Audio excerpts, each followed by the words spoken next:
X ముస్లిం దారా షిఖో అనే ఈ యూట్యూబ్ ఛానల్కు యూట్యూబ్ ద్వారా ఎలాంటి వరమానం లేదని, మీలాంటి వాళ్ళ యొక్క సపోర్టే మా ఛానల్ యొక్క ఇంధనం. కాబట్టి మీరెవరైనా మా ఛానల్కు సపోర్ట్ చేయదలుచుకున్నటువంటి వాళ్ళు ఈ స్క్రీన్పై కనిపిస్తున్నటువంటి వివరాల ద్వారా మీరు మా ఛానల్కు సపోర్ట్ చేయవచ్చు. లేదా కనీసం మా ఛానల్ యొక్క మెంబర్షిప్ తీసుకుని మా ఛానల్ని యూట్యూబ్లో పటిష్టపరచడానికి మీ సహకారం చాలా అవసరం. ప్రపంచ దేశాల్లోనే ఒక అతి సంపన్న దేశంగా మారబోతున్నటువంటి భారతదేశానికి ఉన్నటువంటి శత్రువులు కోకుల్లలుగా ఉన్నారు. దేశాలు కానివ్వండి, ప్రపంచంలోనే సంపన్నమైనటువంటి కొందరు వ్యక్తులు కానివ్వండి, ఎప్పుడు కూడా భారతదేశ విరోధ భావాలను ఏర్పరుస్తూ భారతదేశంపై శత్రుత్వాన్ని ఏర్పరచుకొని భారతదేశాన్ని ఎలాగైనా కుప్పకూల్చాలని పన్నాగాలు పన్నుతున్నటువంటి వాళ్ళలో కొన్ని దేశాలు ఉన్నాయి. కొంతమంది ప్రపంచంలోనే అతి సంపన్నమైనటువంటి వ్యక్తులు ఉన్నారు. అలాంటి వారు ఈ భారతదేశం సాధిస్తున్నటువంటి పురోగతి కానీ, భారతదేశం ప్రపంచంలోనే ఒక పెద్ద శక్తిగా మారబోతుంది అని తెలుసుకుని దాన్ని సహించినటువంటి వాళ్ళు కొన్ని భారతదేశంలో ఉన్నటువంటి కొన్ని అతి సంపన్న మూల స్తంభాలనుపై దాన్ని పడగొట్టి బీటలు వార్చే విధంగా ఆ అతి సంపన్నమైనటువంటి వ్యాపారవేత్తలపై వాళ్ళ యొక్క సంస్థలను కుప్పకూల్చడానికి వాళ్ళు చేస్తున్నటువంటి గూఢాలోచనలోని భాగంగానే ఇప్పుడు అదానిపై వస్తున్నటువంటి ఈ ఆరోపణలు వ్యవస్థ మీద కానీ, అదానికి సంబంధించినటువంటి వ్యాపార లావాదేవీలపై కానీ దెబ్బ కొట్టడానికి వాళ్ళు చేస్తున్నటువంటి గూఢాలోచనలోని భాగంగానే ఇప్పుడు హిండెన్బర్గ్ అనే ఒక సంస్థ అదాని యొక్క కంపెనీలపై చేస్తున్నటువంటి వాళ్ళ యొక్క వ్యాపారాలపై చేస్తున్నటువంటి ఆరోపణలను ఏ విధంగా వాళ్ళు చాప కింద నీరులాగా ఈ అదాని లాంటి సంపన్నమైనటువంటి వ్యాపారవేత్తల వల్లే ఈ భారతదేశం పురోగతి సాధిస్తుందని, భారతదేశం ఒక సంపన్న దేశంగా మారబోతుందని తెలుసుకున్నటువంటి వీళ్ళు ఆ మూల స్తంభాలైనటువంటి అదాని లాంటి సంస్థలపై బీటలు వార్చడానికి వాళ్ళు చేస్తున్నటువంటి పన్నాగాల్లో భాగంగానే ఈ హిండెన్బర్గ్ అన్న సంస్థ రంగంలోకి దిగింది. ఈ హిండెన్బర్గ్ ఏమిటి, వీళ్ళు నిర్వహిస్తున్నటువంటి లావాదేవీలు ఏమిటి, వీరు నిర్వహిస్తున్నటువంటి కార్యకలాపాలు ఏమిటి అని మనం ఈరోజు పరిశీలించబోతున్నాం. ఇక్కడ ప్రధానంగా మనం గమనించవలసినటువంటి విషయం, ఈ హిండెన్బర్గ్ అన్న సంస్థ ఏ మీడియా హౌస్ కాదని, కనీసం ఏ వార్తాపత్రికలను, దినపత్రికలను లేక ఏ టీవీ ఛానల్లో నిర్వహిస్తున్నటువంటి సంస్థ అసలే కాదని మనం ముందుగా దీన్ని అర్థం చేసుకోవాలి. హిండెన్బర్గ్ చేస్తున్నటువంటి కార్యక్రమాలు ఏమిటంటే, ఈ షేర్ మార్కెట్లపై ఒక గవేషణం నడిపి దాంట్లో అన్వేషణ చేసి దానిపై కొన్ని రిపోర్ట్లను తయారు చేసి ప్రపంచం ముందు పెట్టడమే దీని యొక్క కార్యకలాపాలు.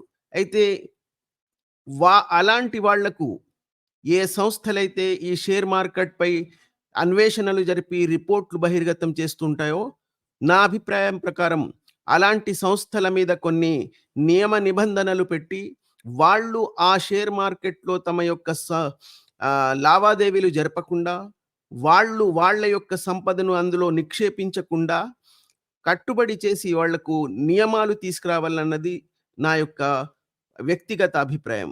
కానీ ఇక్కడ జరుగుతున్నటువంటి ఈ హిండెన్బర్గ్ అనే ఈ సంస్థ ప్రస్తుతం మనం చూస్తున్నప్పుడు మా భారతదేశంలో సంపన్నమైనటువంటి కొన్ని సంస్థలపై వాటిపై వాళ్ళు బహిర్గతం చేస్తున్నటువంటి కొన్ని రిపోర్ట్ల వల్ల భారతదేశం యొక్క సంపద వ్యవస్థపై ఎలాంటి ప్రభావం చూపిస్తుందో దాన్ని గమనించడానికి మాత్రమే ఈ హిండెన్బర్గ్ ఏమిటి, దాని వెనుకల ఉన్నటువంటి గూఢాలోచనలు ఏమిటి, దాని వెనుకన ఉన్నటువంటి విదేశీ హస్తాలేమిటి అన్నది మనం ఈరోజు పరిశీలించబోతున్నాం.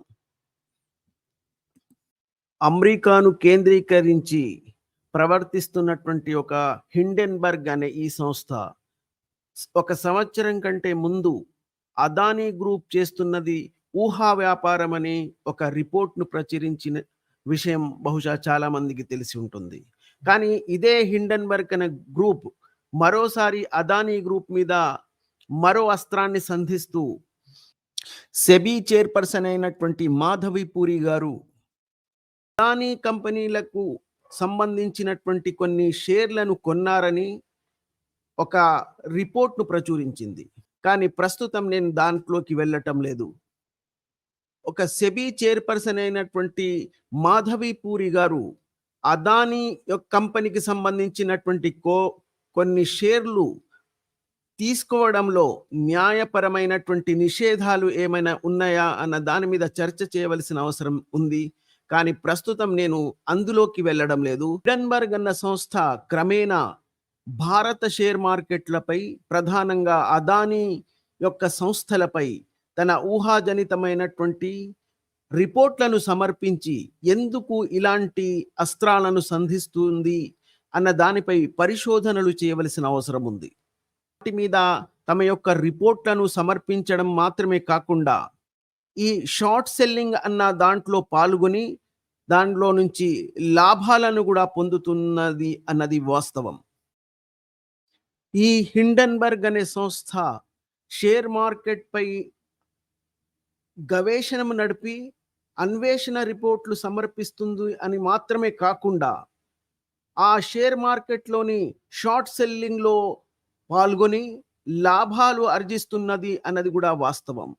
ఇక్కడ ముఖ్యంగా ఇలాంటి వాటిపై అన్వేషణ రిపోర్ట్‌లు సమర్పించే ఒక సంస్థలకు గాని, రిపోర్టర్లకు గాని, మరియు యూట్యూబర్లకు గాని, అలాంటి వాటిలో ముఖ్యంగా షార్ట్ సెల్లింగ్‌లో పాల్గొని లాభాలు ఆర్జించకుండా వాళ్ళను చట్టపరంగా నిరోధించాలని, ఇలాంటి రిపోర్ట్‌లు సమర్పించే వాళ్ళందరినీ షార్ట్ సెల్లింగ్‌లో పాల్గొనకుండా చట్టాలను పటిష్టం చేసి, వాళ్ళను అలాంటి వాటిలో పాల్గొనకుండా ఆపాలన్నది నా వ్యక్తిగత అభిప్రాయం. ఎందుకంటే కొన్ని కంపెనీలపై ఊహాజనితమైనటువంటి రిపోర్ట్‌లను సమర్పించి, వాటి యొక్క షేర్ విలువ తగ్గిపోతున్నప్పుడు, ఆ షార్ట్ సెల్లింగ్‌లో పాల్గొని వాటి షేర్లను కొనుక్కొని, మళ్ళీ అది పురోగతి సాధించిన తర్వాత దాన్ని అమ్మేసి లాభాలు ఆర్జించే అవకాశాలు ఎక్కువగా ఉన్నాయి కాబట్టే, ఇలాంటి రిపోర్ట్‌లు సమర్పించే వాళ్లకు చట్టపరంగా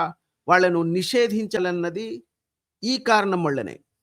అయితే ఈ హిండెన్బర్గ్ అన్న సంస్థ కేవలం ఇలాంటి రిపోర్ట్‌లు ప్రచురించి షార్ట్ సెల్లింగ్‌లో లాభాలు ఆర్జించడం మాత్రమే కాకుండా, ఇది భారతదేశం యొక్క సంపద వ్యవస్థపైనే కన్ను ఉంచి, దాన్ని మొత్తం కుప్పకూలే విధంగా కొన్ని విదేశీ హస్తాలతో హస్తం కలిపి, వాళ్ళ ఎజెండాగా దీన్ని వాళ్ళు ఆ కారణంగా కూడా ఇలాంటి రిపోర్ట్‌లను ప్రచురించి, భారతదేశాన్ని యొక్క పురోగతిలో మూల స్తంభాలైనటువంటి అదానీ, అంబానీ లాంటి సంస్థలపై ఇలాంటి రిపోర్ట్‌లు సమర్పించి, భారతదేశం మీద దెబ్బ కొట్టడానికి, భారతదేశం యొక్క శత్రువులు పన్నుతున్నటువంటి పన్నాగంలో ఈ హిండెన్బర్గ్ అన్న సంస్థ కూడా పాల్గొని, వాళ్ళ యొక్క ఆదేశాల ప్రకారం ఇది చేస్తున్నది అన్నది వాస్తవమైనటువంటి రిపోర్ట్‌లు కొన్ని బయటికొస్తున్నాయి.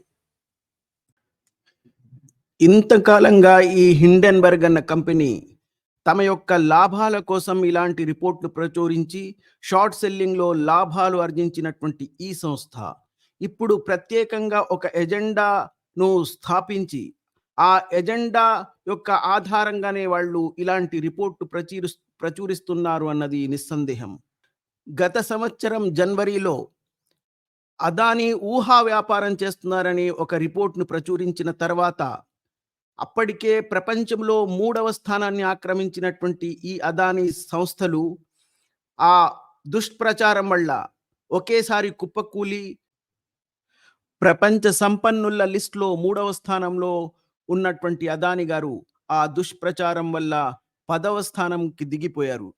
వెళ్ళిపోవడం, దాని తర్వాత మళ్ళీ దాన్ని నిలదొక్కుకోవడానికి ఆయన చేసినటువంటి శ్రమ, మళ్ళీ అందులో నిక్షేపించినటువంటి వాళ్ళ యొక్క డబ్బులు తిరిగి ఇచ్చేయడం, దానివల్ల వాళ్ళు మళ్ళీ విశ్వాసాన్ని స్థాపించుకొని ఒక మహత్తరమైనటువంటి ఒక సంపద వ్యవస్థగా మారినటువంటి ఈ సందర్భంలో మళ్ళీ ఈ మాధవీపూరి యొక్క రిపోర్ట్‌ను సమర్పించి మార్కెట్‌లో మళ్ళీ అల్లకల్లోలం సృష్టించడానికి ప్రయత్నిస్తున్నటువంటి ఈ హిండెన్బర్గ్ యొక్క చరిత్ర ఒకసారి పరిశీలించినట్లయితే ఈ హిండన్‌బర్గ్ యొక్క రిపోర్ట్‌ల వల్ల భారతదేశంలోనే కాకుండా అమెరికాలోని ఒక నికోలా కార్పొరేషన్ అనే ఒక సంస్థ గూడా ఏదైతే ఎలక్ట్రిక్ వాహనాలను మరియు బ్యాటరీలను నిర్మించే ఈ సంస్థ ఈ హిండన్‌బర్గ్ యొక్క ఒక రిపోర్ట్ వల్ల కుప్పకూలిపోయి అది మరిల్లి కిందికి జారినటువంటి రిపోర్ట్‌లు గూడా చాలా వచ్చాయి.